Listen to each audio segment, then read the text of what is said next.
Hello everyone, online class 9th, subject history, chapter 1st, part 5. The abolition of slavery, दास प्रथा का उन्मूलन. One of the most revolutionary social reform of the Jacobin regime was the abolition of slavery in the French colonies. The colonies in the Caribbean, Martinique, Guadeloupe, and San Domingo were important suppliers of commodities such as tobacco, indigo, sugar, and coffee, but their reluctance of Europeans to go and work in distant and unfamiliar lands meant a shortage of labor on the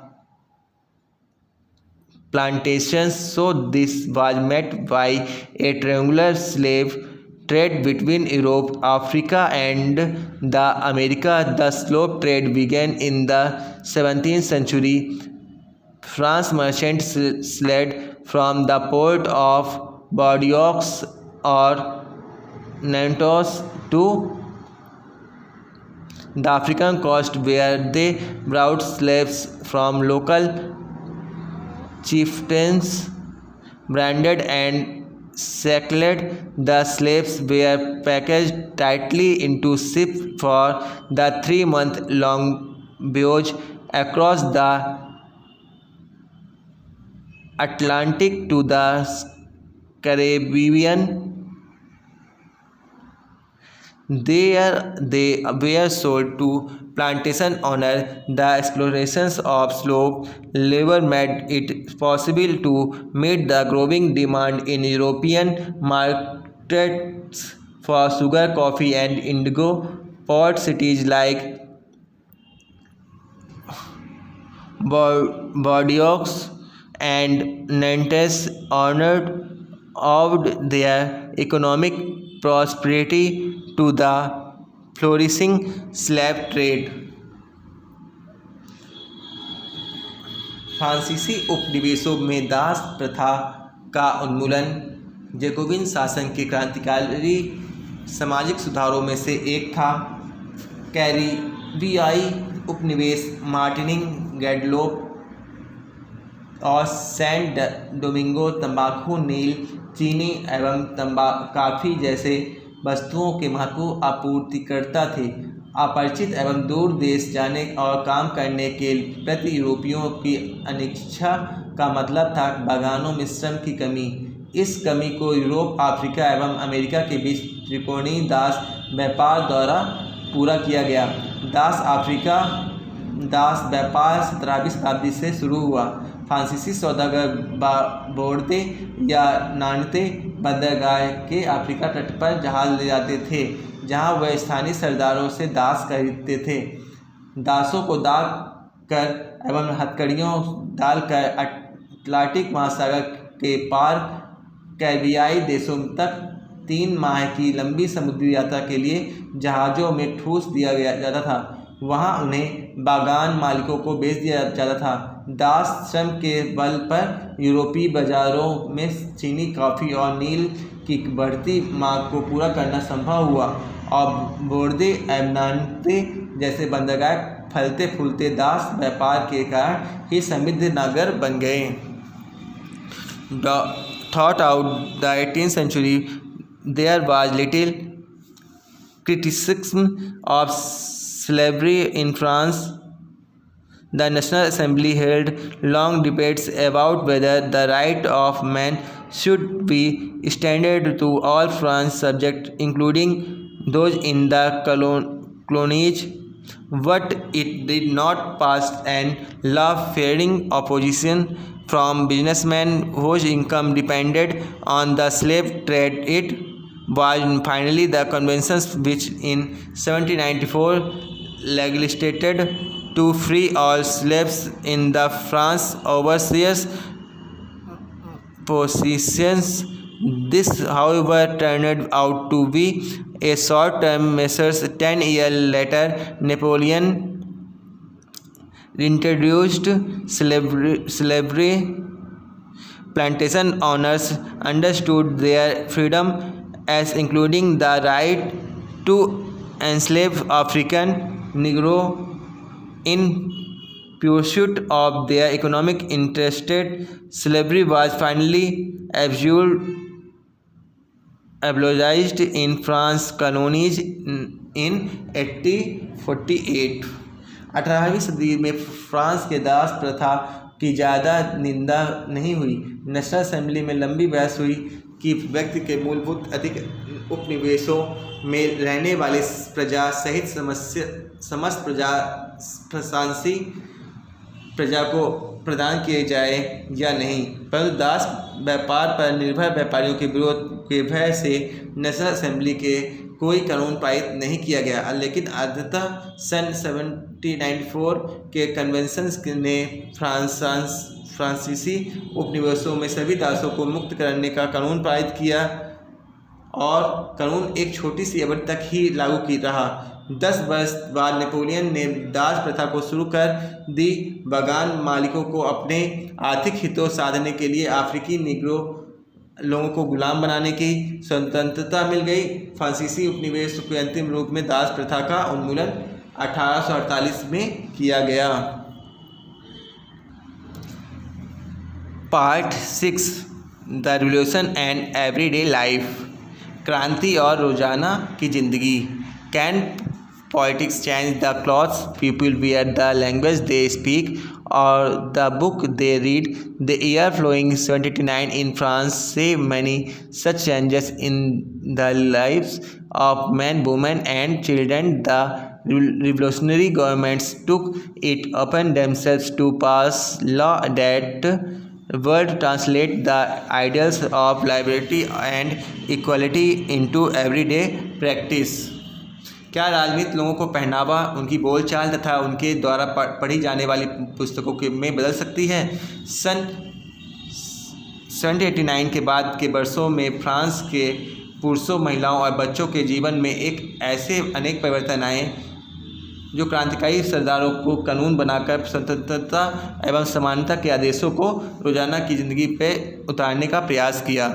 One important law that comes into effect soon after the storming of the Bastille in the summer of 1789 was the abolition of censorship in the old regime. All written materials and cultural activities, book, newspaper, play could be published or performed only after they had been approved by the censors of the king. Now the declarations of the right of man and citizen proclaimed freedom of speech and expressions to be a natural right. Newspaper, pamphlets, books, and printed pictures flooded the towns of France from where they traveled rapidly into the countryside.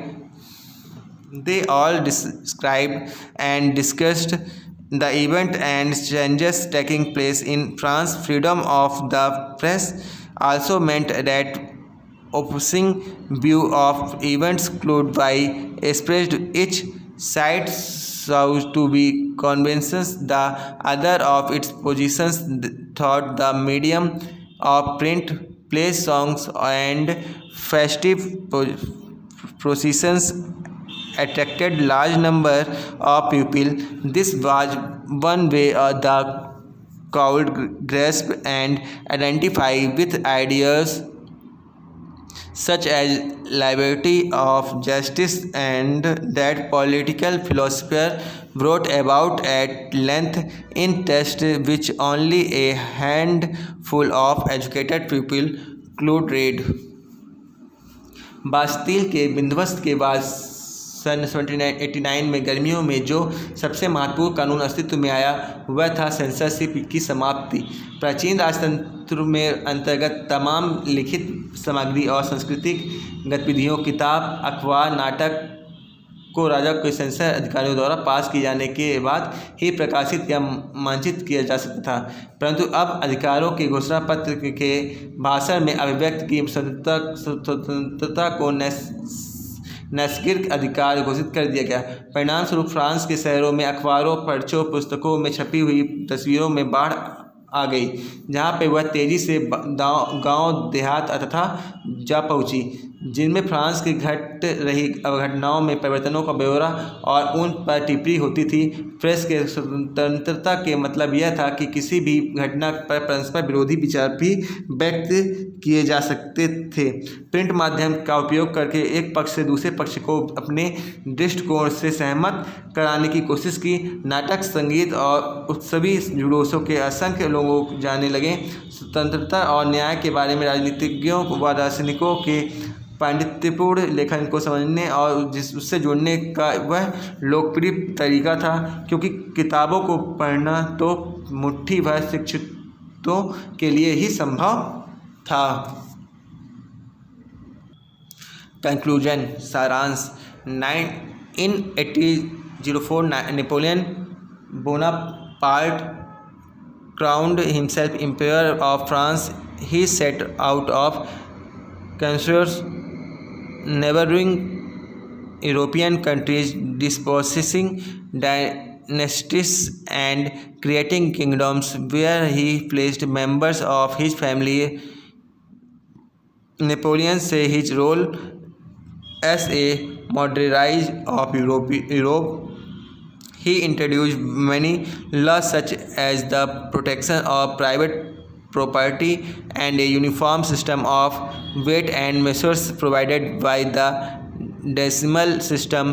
Initially, many say Napoleon as a liberator who would bring freedom for the people, but soon the Napoleonic armies come to be viewed everywhere as the invading force. He was finally defeated at Waterloo in 1815. Many of his measures that carried the revolutionary ideas of liberty and modern laws to other parts of Europe had an impact on people long after Napoleon had left.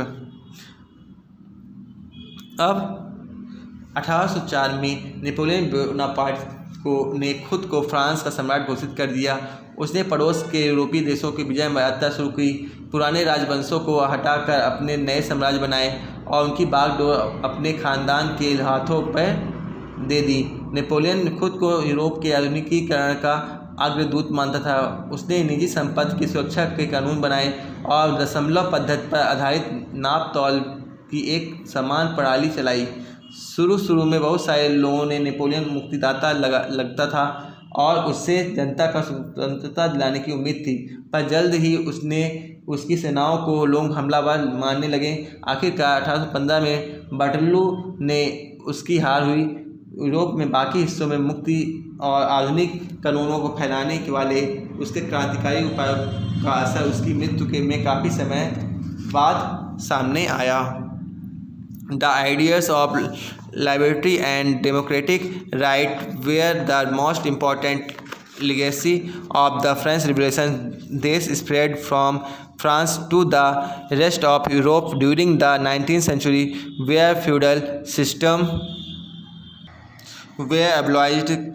Colonized people reworked the idea of freedom from bondage into their movement to create a sovereign nation state. Tipu Sultan and Ram Mohan Roy are two examples of individuals who responded to the ideas coming from revolutionary France.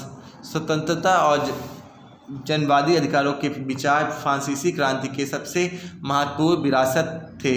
वह विचार 19वीं सदी में France से निकलकर बाकी Europe में फैले और इनके कारण वह सामंती व्यवस्था का नाश हुआ। औपनिवेशिक समाजों और संप्रभु राष्ट्र राज्यों की स्थापना में अपने आंदोलनों में दासता से मुक्ति के विचार को नई परिभाषा दी। टीपू सुल्तान और राजा राम मोहन राय क्रांतिकारी फ्रांस में उपजे विचारों में प्रेरणा लेने वाले दो ठोस उदाहरण थे। Thank you.